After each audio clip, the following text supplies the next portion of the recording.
जब हम industrial automation की बात करते हैं तो अक्सर हमारा सारा फोकस पीएलसी यानी मशीन के दिमाग पर होता है।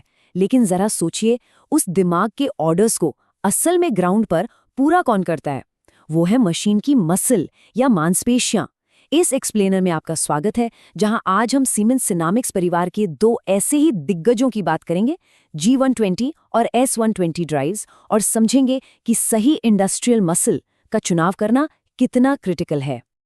अब एक बात सोचिए, एक साधारण सी कन्वेयर बेल्ट और एक एकदम सटीक हाई स्पीड रोबोटिक आर्म को चलाने वाली मोटर में क्या फ़र्क होता है?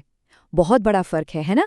किसी भी सिस्टम डिज़ाइनर के लिए इस अंतर को समझना बेहद ज़रूरी है, क्योंकि गलत ड्राइव का चुनाव आपके पूरे प्रोजेक्ट का बजट और परफॉर्मेंस दोनों बिगाड़ सकता है।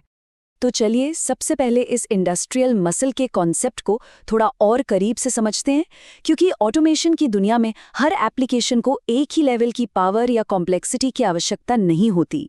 इसे ऐसे समझते हैं, मान लीजिए आपके पास दो गाड़ियां हैं। एक है multipurpose rough and tough SUV और दूसरी है एकदम high performance formula 1 car. Siemens Sinamics G120 हमारी वो भरोसेमंद एसयूवी है और S120 है वो बिजली की तरह तेज फॉर्मूला 1 कार। दोनों ही अपने अपने काम में चैंपियन हैं, लेकिन उनके काम करने का तरीका बिल्कुल अलग है।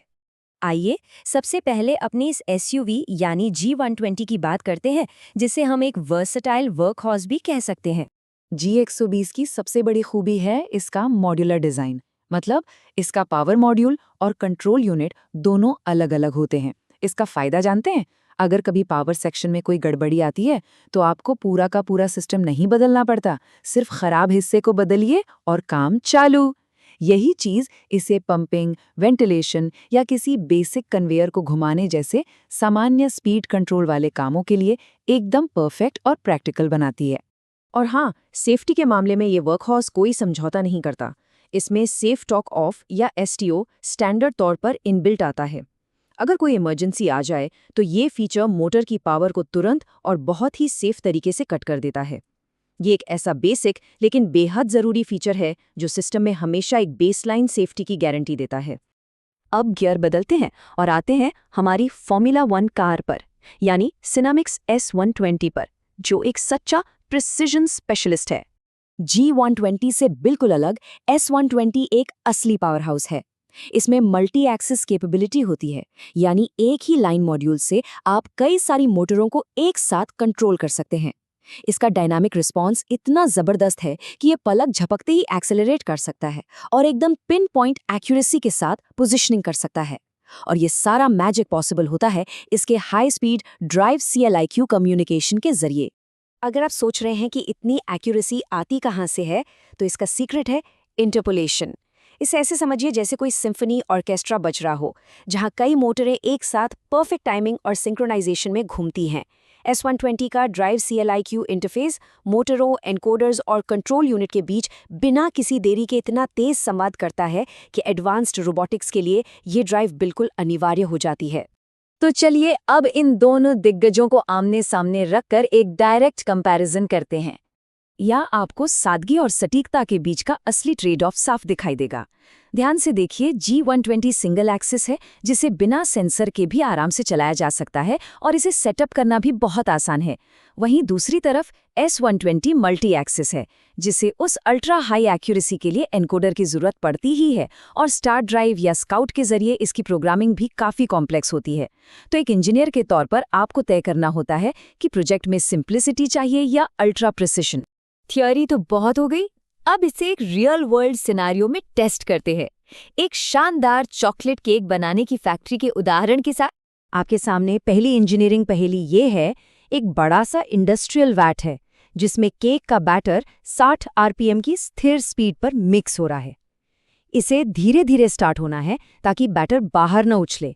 लेकिन यहाँ किसी मिलीमीटर लेवल की एक्यूरेसी की कोई ज़रूरत नहीं है, इसे बस लगातार एक स्पीड पर घूमना है। तो बताइए कौन सी ड्राइव बेस्ट रहेगी? बिल्कुल सही, इसका विनर है सिनामिक्स G120। इस काम के लिए हमारी भरोसेमंद एसयूवी यानी वर्कहॉर्स एकदम परफेक्ट है। ये ऐसे हाई टॉर्क और लगातार स्पीड वाले कामों के लिए न सिर्फ सॉलिड है, बल्कि काफ़ी कॉस्ट इफेक्टिव भी है। चलिए अब दूसरी पहेली की तरफ बढ़ते हैं। फैक्ट्री लाइन में आगे एक रोबोटिक आर्म है जिसे लगातार चलती हुई कन्वेयर बेल्ट पर रखे केक पर फ्रॉस्टिंग से हैप्पी बर्थडे लिखना है। यहाँ आर्म को सही एंगल पर मुड़ने और एकदम परफेक्ट टाइम पर रुकने के लिए माइक्रोसेकेंड लेवल के सिंक्रोनाइजेशन की जरूरत है। अब क्या चुनेंगे आप?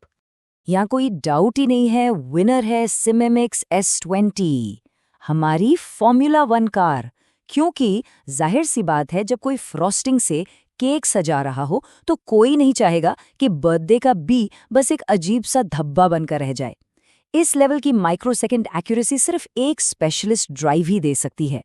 इन मज़ेदार एग्जाम्पल्स के बाद अब फाइनली बात करते हैं कि अपने प्रोजेक्ट के लिए सही ड्राइव का चुनाव कैसे किया जाए। रूल ऑफ थंब बहुत ही सिंपल है। अगर आप पंखे, पंप या साधारण कन्वेयर पर काम कर रहे हैं जहां लगभग सही पोजीशनिंग से काम चल जाता है, तो बिना सोचे G120 लगा दीजिए। इससे आपकी काफ़ी सिरदर्दी बचेगी और पैसे भी। लेकिन अगर आपके सिस्टम में CNC मशीनें हैं, हाई स्पीड पैकेजिंग लाइंस हैं या कई मोटरों को एक साथ सिंक्रोनाइज करना है, तो वहां बिना किसी हिचकिचाहट के S120 ही काम आएगा। इलेक्ट्रोजेनिक सॉल्यूशन से लिया गया ये कोट इस पूरी चर्चा का बेहतरीन निचोड़ है। इन ड्राइव्स में महारत हासिल करना एक टॉप टियर इलेक्ट्रिकल इंजीनियर बनने की कुंजी है। ये कोई महज किताबी ज्ञान नहीं है। चाहे किसी फॉल्ट कोड को ट्रबल शूट करना हो या एकदम नया पैनल डिज़ाइन करना, ये समझ आपकी प्रोफेशनल वैल्यू को कई गुना बढ़ा देती है। तो आज के इस एक्सप्लेनर को ख़त्म करने से पहले एक सवाल आपके सोचने के लिए छोड़ता हूँ। वर्कहॉर्स और स्पेशलिस्ट के बीच का ये चुनाव इंडस्ट्रियल डिज़ाइन के फ्यूचर को किस तरह से शेप करेगा? जैसे जैसे ऑटोमेशन और भी स्मार्ट होता जा रहा है, हमारी ये डिज़ाइन चॉइसेस कल की मैन्युफैक्चरिंग को पूरी तरह बदल कर रख देंगी। अगली बार जब आप कोई सिस्टम डिज़ाइन करें तो मसल पावर के इस कॉन्सेप्ट को ज़रूर याद रखिएगा। आज की चर्चा में जुड़ने के लिए धन्यवाद।